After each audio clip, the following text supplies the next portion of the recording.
Hey guys, so today we're having another one of those crazy religious people videos, which is a controversial one on my channel. I think that's the one where people are like, oh, I think you're bullying someone.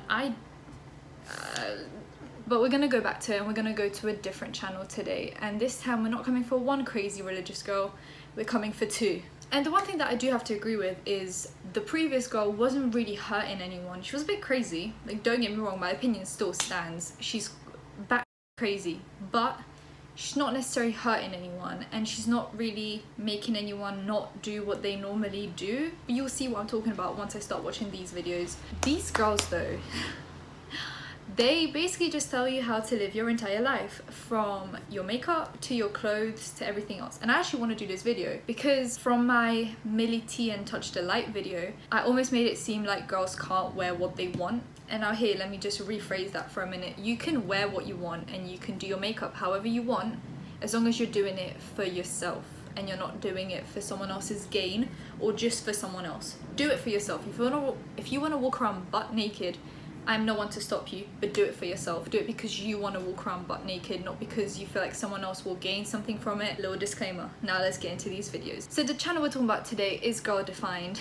So 3 weeks ago they made a video called Modest Summer Outfit Ideas, and let's see if they're as crazy as I thought they were last time I checked out this channel, or if they've sorted themselves out. Hey guys, it's Kristen and Bethany here, and today we are so excited because we're going to be showing you some modest summer outfit ideas. During the hot summer months, it can be so hard to combine fashion and modesty, especially if you live in Texas, where you are sweating. Because it is so hot. Yes, and a lot of you have asked us, what was that face? What happened there? But recently, we discovered an online store called ThredUp that has completely revolutionized our summer shopping experience. We didn't even know places like this existed, where you can literally get on your phone and you can categorize shirts, pants, skirts, all the different things, your sizes, how tall you are. You can search for height. You can search in tall. Like, we could search in for tall clothes, which is amazing. So exciting. From our phones, you can save them, you can put them in your cart. I think that's exactly how every online shopping store works. You know, you just click refine, and you can pick sizes, colors, and the type of clothes you're looking for. I don't think that's very revolutionary, and I'm kind of feeling like this video is sponsored. Let's check. How did I know? How did I know? Genius. We're gonna watch a video called Untold Truths About Dressing Modestly. Hey guys, it's Kristen and Bethany here, and we want to talk with y'all about untold truths about dressing modestly. I think if there's one word that has been totally lost in our society today, it's probably the word modesty. Oh yeah. We just live in a day and age where it's not valued, it's not promoted, it's not encouraged for us as women like it used to be. Because we're not in the 19th century anymore, and you know, people tend to wear whatever they want. So, you know.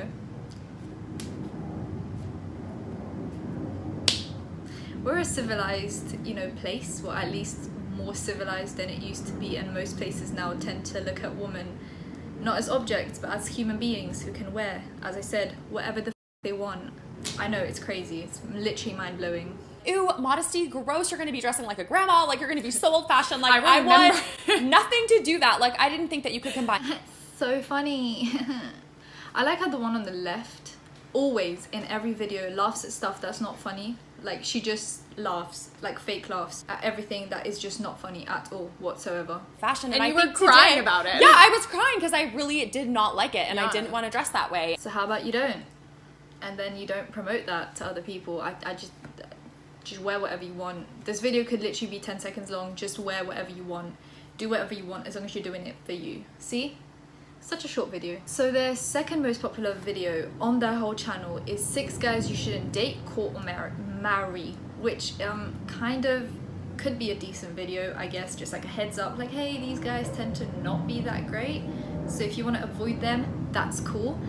But what I'm assuming is going to happen here, it's not going to be that great. It's going to be quite shit. So let's jump into it. Okay, so guy number 1 that you shouldn't date, court, or marry is this: Mr. Talk. So we're just gonna go for all the silent guys. They just can't talk to us.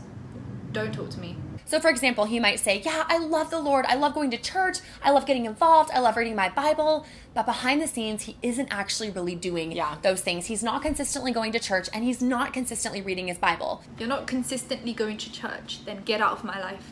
Slide right out of my DMs. Don't tell me you're reading your Bible when you're really not. He might say, I value purity. I love what God's word says about purity. I'm on board. I'm all about it. But then in the relationship, he's the one constantly, subtly tempting you to compromise, or he's compromising himself. Satan, you're not gonna tempt me today. So I think what these girls don't realize is that sex is a pretty natural thing, and when you're in a relationship with someone, you're spending a shit ton of time with them, things are gonna happen. Things are gonna go south real quick, and that's not necessarily a bad thing. Can we just, for a second, stop making sex a bad thing? Like, can we just stop making it seem like it's the Satan's tango? If he wants to have sex and you don't want to have sex, great. You can just say, I don't want to have sex, and if he still wants to have sex, then you leave and find someone who doesn't. But can we stop making it seem like it's this bad thing that people should be shamed for? Like, have sex if you want to have sex. Do you? And guy number 2 is Mr. Anger. This is the guy that gets like set off by really small things. So she's saying, don't date me. Sudden bursts of anger. I'm here, hello. But that does not mean that I'm a horrible human being. I'm just slightly more impatient and don't tolerate bullshit. So can we just stop exaggerating little traits? It's not like these girls are looking for Mr. Perfect. No one's perfect. Everyone's gonna have flaws. Don't make people feel bad for their flaws. And guy number 3 that you definitely shouldn't date, court, or marry is Mr. Struggle. Now, we all have our struggles in life, right? But we're talking about here with Mr. Struggle is a guy who's struggling with big things. This one. Mr. Struggle. Oh my god. Okay. So your mum just died and I can't date you because you're struggling right now, and I don't know how I feel about you struggling. I'm not here to help you out. I'm here to get the perfect package who's all set, done and ready, made for me. He's just gonna have no flaws. He's gonna, be done with all the bad stuff. Nothing bad is gonna happen to him. We're not gonna struggle together. He's never gonna get angry. These girls are looking for someone who literally doesn't exist. Like, everyone's struggling at some point in their life, or at every point in their life. There's always going to be some kind of a struggle. And he always says, I'm trying. I'll do better next time. I promise I'm going to overcome this sin. I promise I'm going to get better in this area. What an absolute like, the guy is literally telling you, like, hey, I'm trying to find this damn job. I'm trying to do this. I'm trying to get over this situation. And instead of helping him out, you're just, like, shaming him for struggling with a big thing. Can we be a little bit more supportive here? Someone's being a and it's definitely not me this time. So for example, maybe pornography, maybe irresponsible spending, maybe just not getting places on time. So literally every guy ever. Everyone's struggling with porn, 0 time management skills, and just spend money on bullshit. You're telling me I just shouldn't date any guy ever. Just don't date him, because he's going to struggle with one of those things, or all 3 of them. In most cases. And number 4 is Mr. Obsessed. And now I've been around guys who are like pretty much obsessed with me. Yeah, I'm sure they are. I'm sure they are. I'm not doubting you. I'm sure you've got a lot of obsessed men following you around because you're, such a catch. Yes, I don't really see what the problem is at this point. Like, if a guy's obsessed with you, as long as he's not like stalking you and like following you around, if he's like treating you like a damn princess, accept that. Not a lot of guys are going to do that for you, so don't waste the opportunity if a guy is all about you. So we're just going to move right along, because this one just doesn't make sense to me. If a guy is not stalking you and isn't being overly possessive but is treating you like a princess, appreciate that. And guy number 5 is Mr. Pressure. Mr. Pressure is the guy who is always putting pressure on you to do things that maybe you shouldn't do, areas of compromise where you're like, I'm not really sure if that's the right thing. And he's like, come on, just do it. It's not a big deal. So just the guy that takes you out of your comfort zone a little bit, which is any person that you will ever have in your life. Everyone's always at some point going to take you out of your comfort zone, and sometimes it'll be good, sometimes it'll be bad. If you're really unsure about something, just say no. It's that simple. But why shouldn't you have people around you who pressure you to do more, or pressure you to do better, or take you out of your comfort zone, make you do things that maybe you wouldn't have done before, but now you're like, hey, I'm here already, might as well. Why did all of that sound really sexual? It's not. I'm talking about just anything in life. Like, people will always be taking you out of your comfort zone. Now this is the type of guy. He's cute, he's gentlemanly, he's nice, he's charming. gifts. She actually came. In that moment, she came. This whole time, she was just thinking, she was imagining, and it came to a nice finish right there. And we'll end watching that video right there. And lastly, I'm going on holiday on the 23rd of August, so I might be a bit lacking with videos. I'm really sorry. I'll try to pre-record, but I'm going, you know, to a hot place with a pool and stuff. So I'm gonna have to wear some swimming costumes, some bikinis. I know, like, that's definitely an 18 rating right there. Like, that is not PG stuff. Got your whole leg showing, some stomach, even a shoulders to the wind. I'm feeling like watching this video about choosing to take modesty into your summer swimwear, and maybe when I go on holiday, I can choose to be modest in my swimwear instead of showing my collarbones. Like, can you imagine me at the swimming pool having the cheek to show my collarbone? I don't know what I was thinking. So disrespectful to everyone around me to be forcing them to see my belly button. It is so rude. And so we really felt like God was convicting us and saying, hey, you value modesty. You want to honor me with your wardrobe. Why does that suddenly change when you go swimming? Why do you drop all of your modesty standards just because you're getting into the pool? Here's the thing that bothers me about that. It's like, I'm sure God will be fine with you honoring him while you're also not dying of heat. If you're going swimming and you're wearing a swimming costume and a bit of your thigh is showing, I'm sure God will not be like, wow,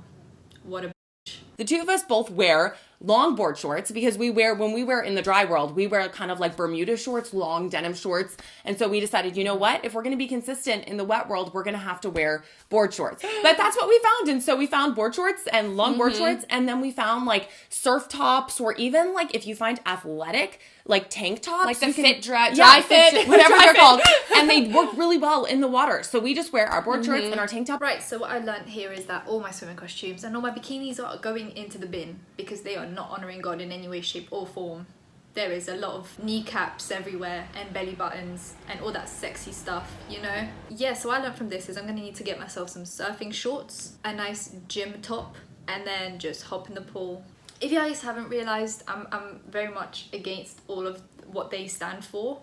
Be religious, but don't be insane. I feel like that's a good rule to go by in life. But if you agree with me, or you don't, give this video a thumbs up, comment down below anything you want to comment down below, and subscribe because I post videos. I'm trying twice a week. How do Wednesdays and Sundays sound? Oh, and I forgot. Before I forget, I just want to mention, a lot of you guys wanted makeup tutorials. I don't know if you guys realize, makeup tutorials don't really suit the content that I make. That does not mean that I'm not passionate about makeup. I really do love makeup. I have a whole fat 3 drawers of makeup and I'm running out of space. But it doesn't really go with my content, and I don't want my content to get confusing or to start switching up. So what I was thinking is, tell me guys what you use the most in the comment section down below between Snapchat stories and Instagram stories. And once I gather and do my research, I will maybe pick the most popular one and then do a little mini makeup tutorial on there whenever I start getting ready. And I think it'll just be a lot more chill, you know, I can play some music, we can have a little chat, whatever. So my Instagram and Snapchat will be down below, along with my Twitter, which they're always there as long as I don't forget. But do tell me in the comment section down below what you use more and what you'd be more likely to see a makeup tutorial on, and then maybe at some point in time we can make that happen on Snapchat and Instagram. But do add me because I will probably not announce it anywhere, so it will just be random and you don't want to miss it because I will not make a video on it on YouTube probably ever. That's the only compromise that I could figure out. And yeah,